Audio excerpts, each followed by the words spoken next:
आज हम श्रवण करेंगे शनिवार की व्रत कथा के बारे में और जानेंगे कि कैसे विक्रमादित्य पर आ गए थे संकट के बादल। एक बार सभी 9 ग्रहों सूर्य, चंद्र, मंगल, बुध, बृहस्पति, शुक्र, शनि, राहु और केतु में बहस हो गई। कौन सबसे बड़ा है। आपस में लड़ने के बाद सभी देवराज इंद्र के पास पहुंच गए। इंद्र असमंजस की स्थिति में निर्णय नहीं दे पाए, परंतु उन्होंने सभी ग्रहों को सुझाव दिया कि पृथ्वी पर राजा विक्रमादित्य ही इसका फैसला कर सकते हैं, क्योंकि वो बहुत ही न्यायप्रिय राजा है। सभी पृथ्वी पर राजा विक्रमादित्य के पास गए और अपने आने का कारण बताया। राजा उनकी समस्या को सुनकर बहुत परेशान हो गए। उनका चिंतित होना लाजमी था, क्योंकि जिसको भी किसी से छोटा बताया तो वही गुस्सा कर जाएगा। राजा ने काफ़ी सोच विचार के बाद उन्हें एक उपाय सुझाया। उन्होंने सुवर्ण, रजत, कांस्य, पीतल, सीसा, रांगा, जस्ता, अभ्रक और लौह से 9 सिंहासन का निर्माण करवाया। उन्हें उपर्युक्त क्रम में रख दिया गया। सबसे निवेदन किया कि क्रम अनुसार सिंहासन पर आसन ग्रहण करे। शर्त रखी गई कि जो सबसे अंतिम में सिंहासन पर आसन ग्रहण करेगा वही सबसे छोटा माना जाएगा, जिसकी वजह से शनिदेव सबसे बाद में आसन प्राप्त कर सके और सबसे छोटे कहलाए। क्रोध के आवेश में आकर शनिदेव ने सोचा कि राजा ने यह सब जानबूझकर किया है। कुपित होकर राजा ने कहा कि राजा, तू मुझे नहीं जानता। सूर्य एक राशि में 1 महीना, चंद्र 2.25 महीना 2 दिन, मंगल 1.5 महीना, बृहस्पति 13 महीने, बुध और शुक्र 1-1 महीने विचरण करते हैं, लेकिन मैं 2.5 से 7.5 साल तक रहता हूँ। मैंने बड़े बड़े का विनाश किया है। श्री राम की 7.5 आने पर उन्हें जंगल जंगल भटकना पड़ा और रावण की आने पर लंका को बंदरों की सेना से परास्त होना पड़ा। क्रोधित शनिदेव ने राजा से कहा कि अब आपको सावधान रहने की जरूरत है। इतना कहकर शनिदेव कुपित अवस्था में वहां से चले गए। समय गुजरता गया और कालचक्र का पहिया घूमते हुए राजा की 7.5 आ ही गई। तब शनिदेव घोड़ों का सौदागर बनकर राजा के राज्य में गए। उनके साथ अच्छे नस्ल के बहुत सारे घोड़े थे। जब राजा को सौदागर के घोड़ों का पता चला तो अश्वपाल को अच्छे घोड़े खरीदने के लिए भेजा। अश्वपाल ने कई अच्छे घोड़े खरीदे। इसके अलावा सौदागर ने उपहार स्वरूप एक सर्वोत्तम नस्ल के घोड़े को राजा की सवारी हेतु दिया। राजा विक्रमादित्य जैसे ही उस घोड़े पर बैठे, वह सर सपाट वन की ओर भागने लगा। जंगल के अंदर पहुंचकर वह गायब हो गया। भूख प्यास की स्थिति में राजा जंगल में भटकते रहे। अचानक उन्हें एक ग्वाला दिखाई दिया, जिसने राजा की प्यास बुझाई। राजा ने प्रसन्नता से उसे अपनी अंगूठी देकर नगर की तरफ चले गए। वहां एक सेठ की दुकान पर पहुंचकर उन्होंने जल पिया और अपना नाम विका बताया। भाग्यवश उस दिन सेठ की खूब आमदनी हुई। सेठ खुश होकर उन्हें अपने साथ घर लेकर आया। सेठ के घर में खूंटी पर एक हार टंगा था, जिसको खूंटी निगल रही थी।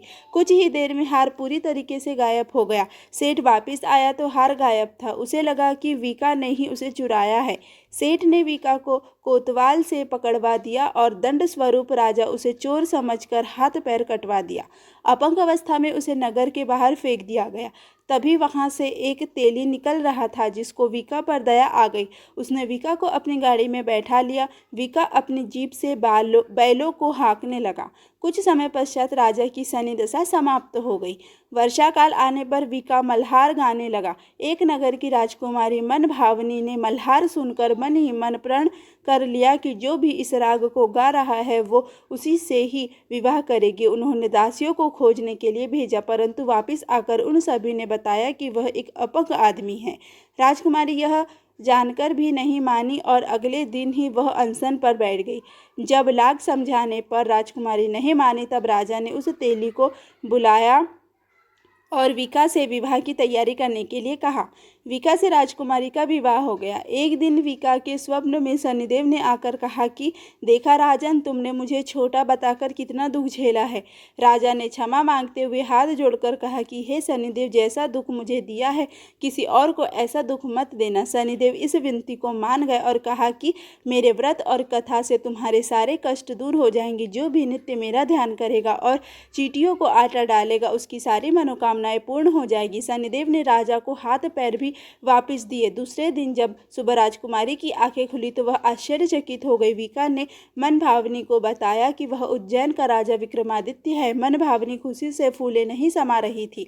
राजा और नगरवासी सभी अत्यंत प्रसन्न हुए। सेठ ने जब यह सुना तो वह पैरों पर गिरकर क्षमा मांगने लगा। राजा ने कहा कि यह सब शनिदेव के कोप का प्रभाव था और इसमें किसी का कोई दोष नहीं है। सेठ ने निवेदन करते हुए कहा कि मुझे शांति तभी मिलेगी जब आप मेरे घर चलकर भोजन करेंगे। सेठ ने कई प्रकार के व्यंजनों से राजा का सत्कार किया। जब राजा भोजन कर रहे थे तभी जो खूंटी हार निगल गई थी वही अब उसे उगल रही थी। सेठ ने अनेक मोहरे देकर राजा का धन्यवाद किया और अपनी कन्या श्री कंवरी से पाणिग्रह का निवेदन किया। राजा ने सहर्ष स्वीकार कर लिया। राजा अपनी दोनों रानियों मनभावनी और श्री कंवरी को लेकर उज्जैन नगरी लौट आए। सारे नगर में दीपमाला और खुशी मनाई। राजा ने घोषणा करते हुए कहा कि मैंने शनिदेव को सबसे छोटा बताया था, लेकिन असल में वही सर्वोपरि है। तब से सारे राज्य में शनिदेव की पूजा और कथा नियमित होने लगी। सारी प्रजा के बीच खुशी और आनंद का वातावरण बन गया। शनिदेव के व्रत की कथा को जो भी सुनता या पढ़ता है उसके सारे दुख दूर हो जाते हैं। राधे राधे, जय श्री कृष्ण। आप सभी भक्तों को मार्गशीर्ष माह की हार्दिक शुभकामनाएं। आप सभी भक्तों का हमारे YouTube चैनल पर हार्दिक स्वागत है। भगवान श्री हरि विष्णु तथा माता लक्ष्मी की कृपा से उम्मीद है आप सभी भक्त स्वस्थ होंगे, मस्त होंगे। आज के इस वीडियो में हमने शनि ग्रह की व्रत कथा के बारे में सुना। शनिदेव को ग्रहों का राजा कहा जाता है। भगवान भोलेनाथ ने इन्हें न्याय के देवता की उपाधि दी है। शनिदेव को बहुत जल्दी क्रोध आता है। इसी क्रोध की वजह से पिता सूर्य ने इनकी नाराजगी बनी रहती है। इनके क्रोध से सभी बचने की कोशिश करते हैं, वरना व्यक्ति पर मुसीबतों का पहाड़ टूट पड़ता है। इसलिए इन्हें प्रसन्न करने के लिए शनिवार का व्रत रखा जाता है। व्यक्ति शनि दोष से बचने और उन्हें शांत रखने के लिए अनेक उपाय करता है। शनि की कृपा से व्यक्ति को सुख और वैभव की प्राप्ति होती है। जो लोग शनिवार का व्रत करते हैं उनको पूजा के समय शनिवार व्रत कथा का श्रवण अवश्य ही करना चाहिए। यदि शनिवार के दिन सूर्योदय से पहले पीपल के पेड़ की पूजा की जाती है, इससे शनिदेव बहुत ही प्रसन्न होते हैं। आप शनिवार के दिन पीपल के पेड़ को जल अर्पित करें और तेल का दीपक जलाएं। मान्यता है कि ऐसा करने से उनकी कृपा हमेशा आपके जीवन पर बनी रहेगी। शनिदेव को प्रसन्न करने के लिए शनिवार के दिन कुछ खास चीज़ों का दान करने का महत्व है। मान्यता है कि शनिवार के दिन काला तेल, काला छाता, सरसों का तेल, काली उड़द, जूते चप्पल का दान करने से जीवन की समस्याएं कम हो जाती है और आर्थिक स्थिति में सुधार होता है। मान्यताओं के अनुसार दान करने से शनिदेव की कृपा जल्दी प्राप्त होती है और जीवन में सुख शांति बनी रहती है। शनिदेव का वास लोहे में माना जाता है, इसलिए शनिवार और मंगलवार के दिन लोहे के दीपक में सरसों का तेल डालकर दीपक जलाना बेहद शुभ माना जाता है। इस उपाय को करने से न केवल शनिदेव प्रसन्न होंगे बल्कि जातक के जीवन में सुख शांति भी आएगी।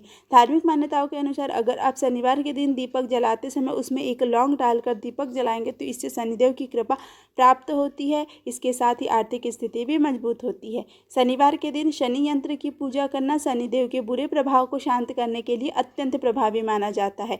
इसीलिए इस दिन शनि यंत्र की पूजा जरूर करना चाहिए। साथ ही शनिवार के दिन मांसाहार खाने से बचना चाहिए और अपनी क्षमता के अनुसार ज़रूरतमंदों को दान करना चाहिए। शनिवार के दिन शनिदेव के प्रिय मंत्र ओम शन शनिश्चराय नमः का 108 बार जाप करना चाहिए। इससे शनिदेव प्रसन्न होते हैं। आगे के इस वीडियो में हम मार्गशीर्ष माह के महात्म की कथा का श्रवण करेंगे, जिसमें हम आज देखेंगे कि भगवान श्री कृष्ण ने यादवों को मथुरा से द्वारिका क्यों स्थानांतरित किया। ये तो सबको पता है कि कंस का ससुर जरासंध था। जब कृष्ण बलराम ने मिलकर कंस को मार दिया तो जरासंध इन दोनों का शत्रु हो गया। जरासंध उस समय का एक बहुत शक्तिशाली राजा था। उसकी टीम में शिशुपाल, रुक्मी, दाम्भक, साल्व जैसे अधर्मी राजा थे। मथुरा के यादव बहुत वीर थे, पर उनकी सेना जरासंध की सेना के मुकाबले बहुत छोटी थी। जरासंध ने मथुरा पर कई बार आक्रमण किए। कृष्ण बलराम अपने कुछ सहयोगियों के साथ हर बार मथुरा छोड़कर निकल जाते और घने जंगलों, दुर्गम खाइयों में जरासंध की विशाल सेना को अटकाकर चतुराई से हरा देते। इनमें से सबसे भयानक युद्ध गोमांतक पर्वत के आसपास हुआ था, जो आज का गोवा है। सोचिए, किधर मथुरा किधर गोवा। जरासंध की मथुरा से दुश्मनी नहीं थी, वो इन दोनों के पीछे था, इसलिए बार बार मथुरा पर चढ़ आता था। कहा जाता है कि ऐसे 17 आक्रमण हुए। जाहिर है कि सदा युद्धरत रहना किसी भी देश के विकास को रोक देता है, क्योंकि एक युद्ध खत्म होते ही अगले युद्ध की तैयारी शुरू हो जाती थी, तो न जनता को राजा को विकास के लिए समय और अवसर मिलता था। मथुरा की आम जनता त्रस्त हुई होगी, नगर की सुरक्षा दीवारें कमजोर हुई होंगी। अंततः जरासंध ने मदद के लिए एक विदेशी म्लेच्छ कालैवन को बुलाया। कालैवन से युद्ध करना मुश्किल था, क्योंकि वो लुटेरा भी था। उसके सैनिक क्रूर हत्यारे थे, जो खुद की रक्षा या धर्म के लिए नहीं लड़ते थे। कृष्ण बलराम मथुरा में नहीं मिलते तो वे नगर लूट लेता, स्त्रियों को अपमानित करता, बच्चों को बेच देता, पुस्तकालय गुरुकुल जला देते। कृष्ण की चिंता उससे भी बड़ी रही होगी कि ऐसा लुटेरा सिर्फ मथुरा को ही लूट कर नहीं लौटेगा, बाकी आर्यवर्त पर भी नजर गड़ाएगा। कोई हिंसक पशु जंगल में है तो ठीक है, पर कोई उसको नगर में ले आए तो मूर्ख कहलाता है। जरासंध ने अपने बदले और अहंकार की तुष्टि के लिए यही किया था। कालैवन और जरासंध का एक साथ सामना करना मुश्किल था। यादव इनको एक बार पराजित कर भी देते तो ये कुछ समय बाद फिर से हमला करते, इसलिए कृष्ण ने पहले बलराम, सात्यकी, उद्धव, कृतवर्मा को अपनी योजना बताई। ये सब प्रशिक्षित योद्धा थे, तो स्वाभाविक था कि मथुरा छोड़कर द्वारिका में बसने की बात को ही कायरता माना होगा। पर कृष्ण ने समझाया कि युद्ध से नहीं भाग रहे, बल्कि युद्ध अपने चुने हुए स्थान और व्यू के हिसाब से लड़ना भी युद्ध कला का ही एक भाग है।